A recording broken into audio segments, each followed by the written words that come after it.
നമ്മൾ ചെയ്യുന്ന പ്രവൃത്തി, നമ്മൾ ആർക്കെങ്കിലും ഒരു ഉപകാരം ചെയ്താൽ ആ ഉപകാരത്തെപ്പറ്റി നമ്മൾ ചിന്തിക്കാതെ, അവരിൽ നിന്നൊരു ഉപകാരം ലഭിക്കുന്നതിനെപ്പറ്റി ചിന്തിക്കാതിരിക്കുക എത്ര മഹത്തരമായ കാര്യമാണ്. അവിടെ നിന്ന് നമുക്ക് നമ്മുടെ ദുഃഖങ്ങളില്ലാതെയാകും.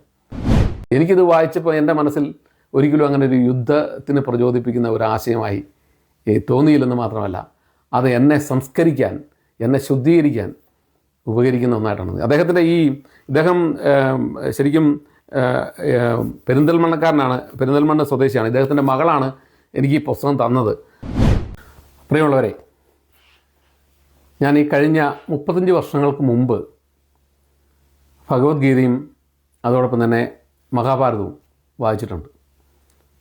പിന്നീട് ഭഗവത്ഗീത, നിത്യചൈതന്യയതിയുടെ ഭഗവത്ഗീത ഞാൻ വാങ്ങി സൂക്ഷിക്കുകയും ചെയ്തിട്ടുണ്ട്. അതും വായിച്ചിട്ടുണ്ട്. പക്ഷേ അതിൽ നിന്ന് വ്യത്യസ്തമായി കഴിഞ്ഞ ദിവസം ലിവർപൂളിലെ ഹിന്ദു സമാജം സംഘടിപ്പിച്ച അയ്യപ്പ വിളക്ക് പരിപാടിയിൽ പങ്കെടുക്കാൻ വേണ്ടി ഞാൻ പോയി. ആ പരിപാടിയിൽ ചെന്നപ്പോൾ അവിടെ കൃഷ്ണചൈതന്യ ഭാവമധുരിമയിൽ എന്ന മുണ്ടക്കാട് കൃഷ്ണൻ നമ്പൂതിരി എഴുതിയ അതിൻ്റെ ടൈറ്റിൽ നിന്ന് ശ്രീമദ് ഭഗവത്ഗീത മധുരമീ ഹൃദയതാളം എന്നാണ്. ഈ പുസ്തകം അവിടെ ആദ്യമായി പ്രസാദനം ചെയ്തു. അപ്പോൾ അതിൻ്റെ ആദ്യ കോപ്പി തരാൻ അവർ എന്നെ വിളിച്ചു. എനിക്ക് അവരത് ആദ്യ കോപ്പി തരികയും ചെയ്തു. സത്യത്തിൽ എനിക്ക് വളരെ സന്തോഷമുണ്ടായി. കാരണം ഞാൻ ഈ 35 വർഷങ്ങൾക്ക് മുമ്പ് ഈ മഹാഭാരതവും അതുപോലെ തന്നെ ഈ മഹാഭാരതത്തിൻ്റെ ഭാഗമായ ഭഗവത്ഗീതയും വായിച്ചപ്പോൾ എൻ്റെ മനസ്സിൽ അന്ന് രൂപപ്പെടുത്തിയെടുത്ത ചില മൂല്യങ്ങളുണ്ടായിരുന്നു. ആ മൂല്യങ്ങളിലൊന്ന്, നമ്മുടെ കർമ്മമണ്ഡലം എപ്പോഴും ശുദ്ധമായിരിക്കുക, നമ്മൾ സത്യത്തിൽ ഊന്നി നിൽക്കുക. ഈ മഹാത്മാഗാന്ധി യഥാർത്ഥത്തിൽ ഈ അദ്ദേഹത്തിൻ്റെ സത്യാന്വേഷണ പരീക്ഷണം എന്ന് പറഞ്ഞ പുസ്തകത്തിൽ അദ്ദേഹം പറയുന്നത്, മലയിലെ ക്രിസ്തുവിൻ്റെ പ്രസംഗവും ഭഗവത്ഗീതയുമാണ് അദ്ദേഹത്തിൻ്റെ അഹിംസ എന്ന് പറഞ്ഞ സിദ്ധാന്തത്തെ രൂപപ്പെടുത്താൻ അദ്ദേഹത്തെ സഹായിച്ചതെന്നാണ് പറഞ്ഞത്. ഈ ഭഗവത്ഗീതയിലും വളരെ കൃത്യമായി മഹാത്മാഗാന്ധി ഈ പറഞ്ഞ അഹിംസയുടെ ദർശനങ്ങളുണ്ട്. അതോടൊപ്പം തന്നെ സത്യം എന്ന് പറഞ്ഞ ഭഗവാൻ തന്നെ പറയുന്നുണ്ട്, സത്യം എന്ന് സത്യമാണ് ഈശ്വരൻ എന്ന് പറയുന്നുണ്ട്. അതുപോലെ തന്നെ സത്യം എന്താണോ അതാണ് ഈശ്വര സാക്ഷാത്കാരം എന്നും ഒരു സ്ഥലത്ത് ഈ ഭഗവാൻ ശ്രീകൃഷ്ണൻ പറയുന്നുണ്ട്. ഞാൻ അന്ന് എൻ്റെ ജീവിതത്തിൽ ഇത് വായിച്ചതിന് ശേഷം കണ്ടെത്തിയ മൂല്യങ്ങളെന്ന് പറയുന്നത്, നമ്മൾ കഴിയുന്നത്ര സത്യസന്ധമായി പ്രവർത്തിക്കുക, സത്യം പറയുക, സത്യത്തിൽ ഊന്നി നിൽക്കുക എന്നുള്ളതാണ്. ഒരു മനുഷ്യൻ എന്നുള്ള നിലയിൽ 100% സത്യം പറഞ്ഞ് നമുക്ക് മുമ്പോട്ട് പോകാൻ കഴിയില്ല. മറിച്ച് നമ്മുടെ സ്വാർത്ഥത നേടുന്നതിന് വേണ്ടി, എന്തെങ്കിലും സ്വാർത്ഥമായത് നേടിയെടുക്കുന്നതിന് വേണ്ടി നുണ പറയാതിരിക്കുക, സത്യത്തിൽ ഊന്നി നിൽക്കുക, കർമ്മം ചെയ്യുന്നത് സത്യസന്ധമായി ചെയ്യുക, ഈ ഒരു ദർശനം എന്നിൽ രൂപപ്പെട്ടിട്ടുണ്ടായിരുന്നു. പക്ഷേ ഞാൻ അന്ന് ഭഗവത്ഗീത വായിച്ച കാലഘട്ടം, എനിക്കൊരു 25 വയസ്സ് ഉള്ള കാലഘട്ടത്തിലാണ് അത് വായിക്കുന്നത്. അന്ന് എനിക്ക് അതിൽ നിന്ന് കിട്ടിയ ജ്ഞാനത്തേക്കാൾ കൂടുതൽ, അതിനേക്കാൾ കൂടുതൽ അറിവുകളാണ് ഞാൻ വീണ്ടും ഈ കാലഘട്ടത്തിൽ ഇത് വായിക്കുമ്പം എനിക്ക് കിട്ടിയത്. ഇതിൽ ശ്രീകൃഷ്ണൻ പറയുന്നത്, നമ്മളിപ്പം ഇതിൻ്റെ ആത്മീയ തലത്തെ നമ്മൾ നോക്കിക്കാണേണ്ട, മറിച്ച് നമ്മുടെ ഭൗതിക ജീവിതത്തെ എങ്ങനെ സമ്പന്നമാക്കാമെന്ന് ഇത്രമാത്രം ആഴത്തിൽ പറഞ്ഞിട്ടുള്ളൊരു പുസ്തകം വേറെ ഉണ്ട് എന്ന് എനിക്ക് തോന്നുന്നില്ല ഈ ഭഗവത്ഗീത പോലെ. കാരണം ഭഗവത്ഗീത ആരംഭിക്കുന്നത് തന്നെ ഒരു അഹങ്കാരത്തിൽ നിന്നാണ്. എന്താണ്? അർജുനൻ പറയുകയാണ്, തൻ്റെ പാർത്ഥസാരഥിയായിട്ടുള്ള ശ്രീകൃഷ്ണനോട് പറയുകയാണ്, എൻ്റെ തേര് ഈ പടകൾ നിറനിൽക്കുന്ന രണാങ്കണത്തിൻ്റെ നടുവിൽ കൊണ്ട് നിർത്തുക.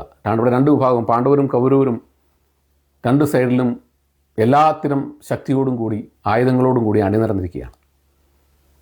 അപ്പോൾ അഹങ്കാരി ആയിട്ടുള്ള, അല്ലെങ്കിൽ ഓവർ കോൺഫിഡൻസ് ഉള്ള അർജുനൻ പറയുകയാണ്, ശ്രീകൃഷ്ണനോട് പറയുകയാണ്, എൻ്റെ തേര് ആ 2 പടകളുടെയും നടുക്കുകൊണ്ട് നിർത്തുക, ഞാൻ കൊല്ലാനുള്ളവരെ ഒന്ന് നേരിൽ കാണണം എന്ന് പറഞ്ഞു. അദ്ദേഹം അവിടെ കൊണ്ട് തേര് നിർത്തിയപ്പോൾ അവിടെ പിതാമഹനായ ഭീഷ്മാചാര്യനും ദ്രോണരും അശുദ്ധാത്മാവും ഒക്കെ നിൽക്കുന്നു, കൃപരും ഒക്കെ നിൽക്കുന്നു. ഇവരെല്ലാം ബന്ധുക്കളാണ്. അപ്പോൾ ഞാൻ ഈ ബന്ധുക്കളെ കൊന്നിട്ട് എന്ത് നേടാനാണ് എന്ന് അദ്ദേഹം ചോദിക്കുകയും, ഒരുപക്ഷെ അദ്ദേഹം ഭയപ്പെട്ടിട്ടാണോ എന്നറിയില്ല, ചോദിക്കുകയും അവിടെ നിന്ന് ശ്രീകൃഷ്ണൻ കൊടുക്കുന്ന ഉപദേശമാണ് അദ്ദേഹത്തെ യുദ്ധോത്സവമാക്കാൻ, അല്ലെങ്കിൽ കർമ്മം ചെയ്യിക്കാൻ വേണ്ടി, കർമ്മോത്സുകമാക്കാൻ വേണ്ടി കൊടുക്കുന്ന ഉപദേശമാണ് യഥാർത്ഥത്തിൽ ഈ ഭഗവത്ഗീത എന്ന് പറയുന്നത്. നമ്മളൊരു യുദ്ധ കളത്തിൽ നിന്നുകൊണ്ട് ശ്രീകൃഷ്ണൻ പറയുന്ന ഈ ഉപദേശം യഥാർത്ഥത്തിൽ അതൊരു യുദ്ധക്കളമാണെന്ന് നമ്മളത് മറന്നു പോവുകയാണ് എൻ്റെ വായനയിൽ. അവിടെ ഒരു യുദ്ധക്കളമല്ല നമുക്ക് കാണുന്നത്, നമ്മുടെ മനസ്സിനെയാണ് യഥാർത്ഥത്തിൽ യുദ്ധക്കളമായി നമുക്ക് കാണാൻ പറ്റുന്നത്. അവിടെ ശ്രീകൃഷ്ണൻ പറയുകയാണ്, എന്തുകൊണ്ടാണ് നിനക്ക് നിൻ്റെ കർമ്മം അനുഷ്ഠിക്കാൻ നീ വിസമ്മതിക്കുന്നത്? വിസമ്മതിക്കുന്നു പറഞ്ഞാൽ നിന്നെ ഈ സൂര്യനെ കാർമേഘങ്ങൾ മൂടി, ചന്ദ്രനെ കാർമേഘങ്ങൾ മൂടിയിട്ടുള്ളതുപോലെ നിൻ്റെ മനസ്സിനെ യഥാർത്ഥത്തിൽ ഈ പറയുന്ന അസുര എനർജി, അല്ലെങ്കിൽ എന്താ പറയുക, തമോ എനർജി അത് മൂടിയിട്ടുള്ളത് കൊണ്ടാണ് നിനക്ക് നിൻ്റെ കർമ്മം അനുഷ്ഠിക്കാൻ പറ്റാത്തത്. അതുകൊണ്ട് നീ യഥാർത്ഥമായ സത്യത്തെ കാണുക, അപ്പോൾ നിനക്ക് നിൻ്റെ കർമ്മം അനുഷ്ഠിക്കാൻ കഴിയും. അതിന് അദ്ദേഹം ആദ്യം കൊടുക്കുന്ന ജ്ഞാനോപദേശമാണ്. ആ ആദ്യത്തെ തന്നെ നീ ജ്ഞാനം നേടുക.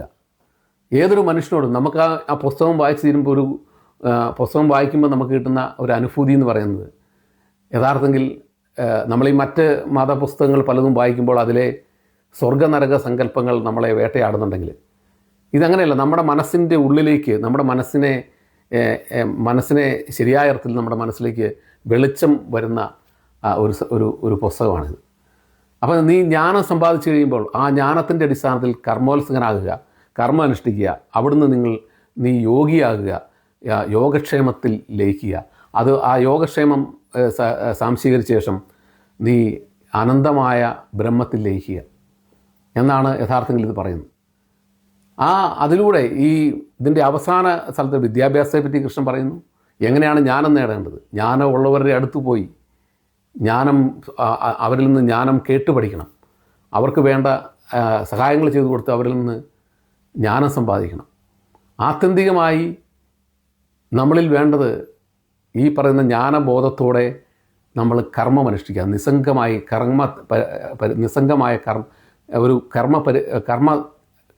കർമ്മിയായി മാറുക, നിസ്സംഗമായ ഒരു കർമ്മിയായി മാറുക. അതിന് ആദ്യം വേണ്ടത് ജ്ഞാനമാണ്. ജ്ഞാനമില്ലാത്ത കർമ്മം എന്ന് പറയുന്നത് ഒരിക്കലും അത് സ്വാർത്ഥമായിരിക്കും. അതിൻ്റെ അകത്ത് സത്വ, രജസ്, തമോ വികാരങ്ങളെപ്പറ്റി അദ്ദേഹം പറയുന്നുണ്ട്. അതിൽ ഈ ജ്ഞാനബോധമില്ലാത്തതെല്ലാം തന്നെ, ജ്ഞാനബോധമില്ലാതെ ചെയ്യുന്ന കർമ്മങ്ങളാണ് പലപ്പോഴും രജസ് എന്ന് പറയുന്നത്. അപ്പോൾ ജ്ഞാനബോധം പൂർത്തീകരിച്ച ശേഷമാണ് കർമ്മമണ്ഡലത്തെ നിസ്വാർത്ഥമായി ചെയ്യേണ്ടത്. അതാണ് കർമ്മണ്യേ വാദികാരസ്തേ മാ ഫലേഷു ഗതാജന മാ കർമ്മഫലഹേതുർഫൂർ മാത്തേ സംഗോസ്ത കർമ്മണി എന്ന് ഭഗവാൻ പറയുന്നത്. അപ്പോൾ ഇവിടെ ഈ കർമ്മം അനുഷ്ഠിക്കുന്നത് നിസ്വാർത്ഥമായിരുന്നു. ഫലം ഇച്ഛിക്കാതെ വേണം ചെയ്യാൻ, ഫലം ഇച്ഛിക്കാതെ ചെയ്യണം. അതോടെ തന്നെ ഫലം കിട്ടില്ല എന്നുള്ളൊരു കർമ്മം അനുഷ്ഠിക്കാതിരിക്കരുത്, ഫലം കിട്ടുമെന്ന് പ്രതീക്ഷിച്ചുകൊണ്ട് കർമ്മം അനുഷ്ഠിക്കുകയും ചെയ്തത്. ഇവിടെ നമ്മൾ മനസ്സിലാക്കേണ്ട കാര്യം, ആ തരത്തിലുള്ള മാനസിക വികാസത്തിലേക്ക് വികസിക്കണമെങ്കിൽ ജ്ഞാനമണ്ഡലം അതിയായ അർത്ഥത്തിൽ വികസിക്കണം. ജ്ഞാനമണ്ഡലം വികസിച്ച ഒരാൾക്ക് മാത്രമേ ഇന്ദ്രിയ നിഗ്രഹണം നടത്തി നിസ്വാർത്ഥനായി കർമ്മം അനുഷ്ഠിക്കാൻ കഴിയുള്ളൂ. ഇതെല്ലാം ഒരു സാധാരണ മനുഷ്യന് കഴിയുമോ എന്ന് നമുക്ക് വേണം ചിന്തിക്കാം. പക്ഷേ ഒരു സാധാരണ മനുഷ്യനിലേക്ക് കഴിയാവുന്നത്ര ഈ ജ്ഞാനത്തിൻ്റെ മണ്ഡലവും കർമ്മത്തിൻ്റെ മണ്ഡലവും അതോടൊപ്പം തന്നെ യോഗിയുടെ മണ്ഡലവും സാഖ്യമണ്ഡലവും ഒക്കെ എത്തുമ്പോൾ നമ്മളിലുണ്ടാകുന്ന ശാന്തി, സമാധാനം അത് വളരെ വലുതാണ്. നമ്മൾ ചെയ്യുന്ന കർമ്മമണ്ഡലത്തിൽ നമ്മൾ നിസ്വാർത്ഥനായി ചെയ്യുമ്പം നമുക്ക് കിട്ടുന്ന ഒരു ആസ്വാദ്യത അത് നിസ്സാരമല്ല. നമ്മൾ ചെയ്യുന്ന പ്രവൃത്തി, നമ്മൾ ആർക്കെങ്കിലും ഒരു ഉപകാരം ചെയ്താൽ ആ ഉപകാരത്തെപ്പറ്റി നമ്മൾ ചിന്തിക്കാതെ, അവരിൽ നിന്നൊരു ഉപകാരം ലഭിക്കുന്നതിനെപ്പറ്റി ചിന്തിക്കാതിരിക്കുക എത്ര മഹത്തരമായ കാര്യമാണ്. അവിടെ നിന്ന് നമുക്ക് നമ്മുടെ ദുഃഖങ്ങളില്ലാതെയാകും. അങ്ങനെ കർമ്മമണ്ഡലത്തെ നിസ്വാർത്ഥമായി ചെയ്യാൻ, അതോടൊപ്പം തന്നെ അദ്ദേഹം പറഞ്ഞത് ഇതിൻ്റെ അകത്ത് ഏറ്റവും പ്രധാന കാര്യം എന്ന് പറയുന്നത് അല്ലയോ പ്രാർത്ഥ. ഇതിൻ്റെ അകത്ത് ഇദ്ദേഹം എഴുതിയേക്കുന്ന മുണ്ടക്കാട് കൃഷ്ണൻ നമ്പൂതിരി തന്നെ പറഞ്ഞിരിക്കുന്ന കാര്യമാണ്. അതിൻ്റെ അദ്ദേഹം സാംശീകരിക്കുന്ന വളരെ ശരിയാണത്. അല്ലയോ പാർത്ത, നീ എൻ്റെയും ഞാൻ നിൻ്റെയുമാകുന്നു, എൻ്റേതെല്ലാം നിൻ്റേതെല്ലാം എൻ്റേതുമാകുന്നു. ഹേ ഭരതർഷ, ഞാൻ നിന്നിലും നീ എന്നിലും കുടികൊള്ളുന്നു. ഈ പ്രപഞ്ചത്തിലെ മുഴുവൻ ചരാചരങ്ങളും എൻ്റേതും കൂടെ കൂടി ഭാഗമാണ്, അതെല്ലാം ദൈവത്തിൻ്റെ ഭാഗമാണ് എന്നൊക്കെ ചിന്തിക്കാൻ, അല്ലെങ്കിൽ അത് എൻ്റേതിൻ്റെയും കൂടെ ഭാഗമാണ്. ഞാൻ എൻ്റെ ആത്മീയ തലത്തെ വലിയ കാര്യമായി പ്രൊമോട്ട് ചെയ്യാൻ ആഗ്രഹിക്കുന്നില്ല. അതിൻ്റെ കാരണം അതിൽ നമ്മുടെ ചിന്തകൾക്ക് പറ്റാത്ത ചില സംഭവങ്ങളൊക്കെ ഇപ്പം കൃഷ്ണൻ്റെ അദ്ദേഹത്തിൻ്റെ യഥാർത്ഥ സ്വരൂപം കാണിക്കുന്ന തലത്തിലൊക്കെ അവിടെയൊക്കെ ഭയപ്പെടുത്തുന്നതാണ്. നമ്മളതൊന്നും അതിലേക്കൊന്നും പോകണ്ട. മറിച്ച് ഇതിൻ്റെ ജ്ഞാനമണ്ഡലവും കർമ്മമണ്ഡലവും യോഗമണ്ഡലവും വളരെ കൃത്യമായി നമ്മൾ പഠിക്കുകയും അതിൻ്റെ അകത്തെ ഉപദേശങ്ങൾ വളരെ കൃത്യമായി നമ്മൾ മനസ്സിലാക്കുകയും ചെയ്യുമ്പോൾ തീർച്ചയായും നമുക്ക് കിട്ടുന്ന ഒരു അനുഭൂതി നിസ്സാരമല്ല. നമ്മൾ എന്ത് സമ്പാദിക്കുമ്പോഴും അതിൻ്റെ ഒരു ധാർമ്മികത ഉണ്ടാവും. നമ്മൾ എന്ത് പറയുമ്പോഴും എന്ത് പ്രവർത്തിക്കുമ്പോഴും അതിലൊരു ധാർമ്മികത. ഇത് പറയുന്ന എന്നെ സംബന്ധിച്ചിടത്തോളം ഞാൻ അതിലേക്ക് എത്തിയിട്ടുള്ള ഒരാളല്ല. ഞാനിത് വായിക്കുമ്പോൾ എനിക്ക് തോന്നുന്നത് എന്നിൽ ദേവഗണങ്ങളല്ല കൂടുതലുള്ളത്, അസുരഗണങ്ങളാണ് കൂടുതലുള്ളത്. എൻ്റെ കയ്യിൽ തമോ വികാരങ്ങളാണ് കൂടുതലുള്ളത്. എന്നിൽ ഞാൻ മനസ്സിലാക്കിയിടത്തോളം സാത്വിക ഗുണങ്ങളല്ല കൂടുതലുള്ളത്. അല്ലെങ്കിൽ ഈ പറയുന്ന ധർമ്മമണ്ഡലമല്ല എന്നിൽ സജീവമായി, അല്ലെങ്കിൽ രജസ് ഗുണങ്ങളല്ല എന്നിലുള്ളത്. ഞാൻ പലപ്പോഴും എൻ്റെ തമോ ഗുണങ്ങളെ ശരിയായ അർത്ഥത്തിൽ തിരിച്ചറിയാൻ ശ്രമിച്ചിട്ടുണ്ട്. അതിന് ഞാൻ പലപ്പോഴും ആലോചിച്ചിട്ടുണ്ട്. അതിനെല്ലാം ഇതിന് മറുപടി കിട്ടി എനിക്ക് വീണ്ടും എൻ്റെ ഈ രണ്ടാമത്തെ വായനയിൽ.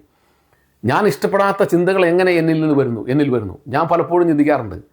ഞാൻ ഒരിക്കലും ആഗ്രഹിക്കാത്ത ചിന്തകൾ എൻ്റെ മനോമണ്ഡലത്തിലൂടെ കടന്നു പോകാറുണ്ട്. ഞാനതിനെ ശപിക്കാറും പഴിക്കാറുമുണ്ട്. അപ്പോൾ ഞാൻ പലപ്പോഴും ആലോചിച്ചിട്ടുണ്ട് ഇത് എവിടുന്ന് വരുന്നു എന്ന്. അപ്പോൾ ഇതിൽ പറയുന്നത് അതിൻ്റെ അകത്ത് പാരമ്പര്യ ഗുണത്തിൻ്റെ ഒരു ഘടകമുണ്ടെന്ന് ഭഗവാൻ പറഞ്ഞത്, അല്ലെങ്കിൽ ശ്രീകൃഷ്ണൻ പറയുന്നത് എന്നെ വളരെ കൃത്യമായി സ്വാധീനിച്ചു. ആ പാരമ്പര്യ ഗുണമെന്ന് പറയുന്നത് നമ്മുടെ ജന്മവാസനയുടെ ഭാഗമായിട്ടുള്ളതാണെന്നും അത് നമ്മളറിയാതെ നമ്മളിൽ കിടക്കുന്നുണ്ടെന്നും അദ്ദേഹം പറയുന്നുണ്ട്. അതിൽ നിന്നാണ് അത്തരം ചിന്തകൾ നമ്മൾ വരുന്നത്. ഈ ധർമ്മമണ്ഡലത്തെ സംബന്ധിച്ചുള്ള എൻ്റെ സംശയങ്ങൾ പലപ്പോഴും ഉണ്ടായിരുന്നു. ഇപ്പം നമ്മൾ മഹാഭാരതം വായിക്കുമ്പം വസ്ത്രാക്ഷേപം നടക്കുന്നു, നമ്മുടെ പാഞ്ചാലിയുടെ വസ്ത്രാക്ഷേപം നടക്കുമ്പോഴത്ത് അവിടെ ചുറ്റും ആ രാജസദസ്സിൽ ദുര്യോധനും ഭീഷ്മരും ദ്രോണരും എല്ലാവരും ഇരിപ്പുണ്ട്. അവിടുത്തെ എല്ലാ ശ്രേഷ്ഠരും ഇരിപ്പുണ്ട്.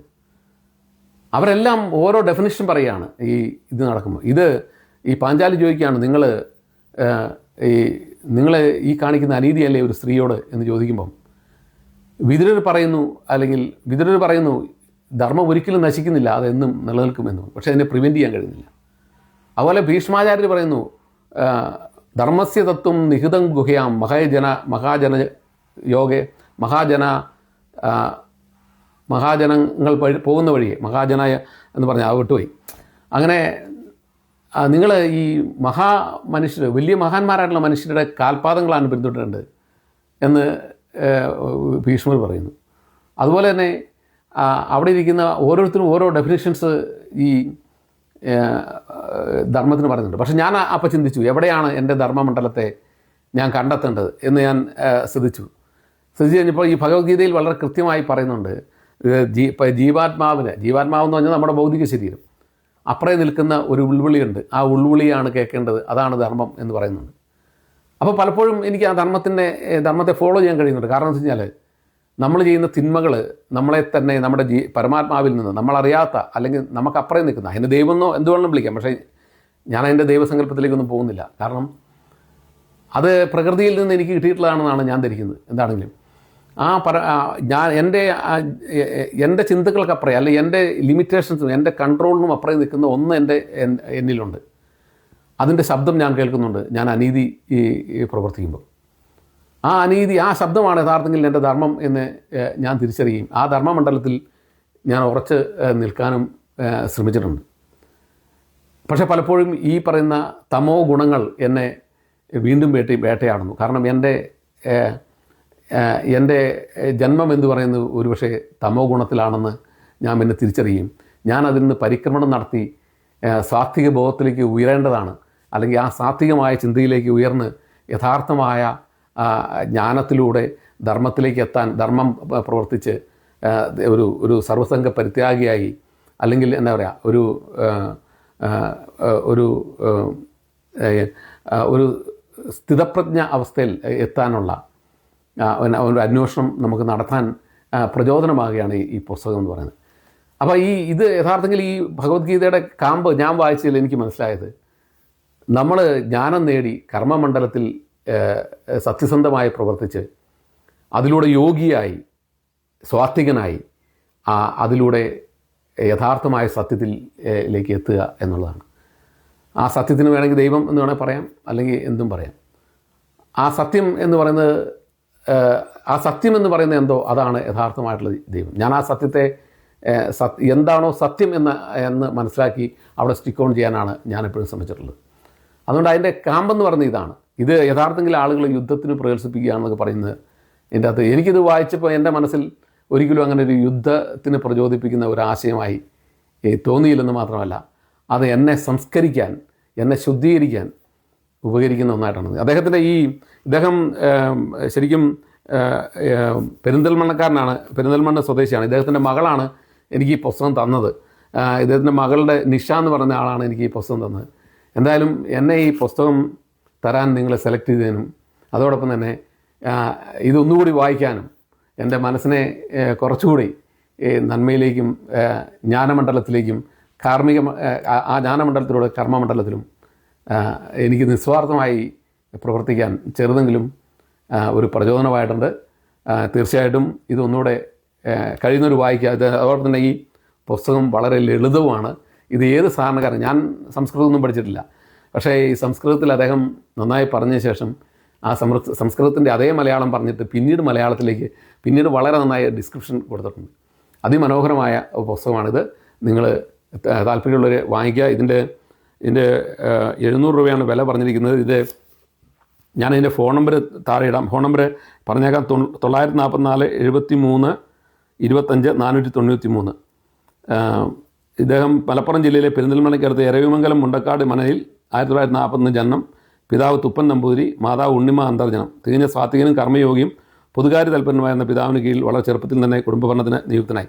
ഇത് ഈ മുണ്ടക്കാട് കൃഷ്ണൻ നമ്പൂതിരിക്ക് ഇത് എഴുതിയതിന് പ്രത്യേകമായ നന്ദി ഒരിക്കൽ കൂടി അർപ്പിച്ചുകൊണ്ട് നിർത്തുന്നു. നന്ദി, നമസ്കാരം.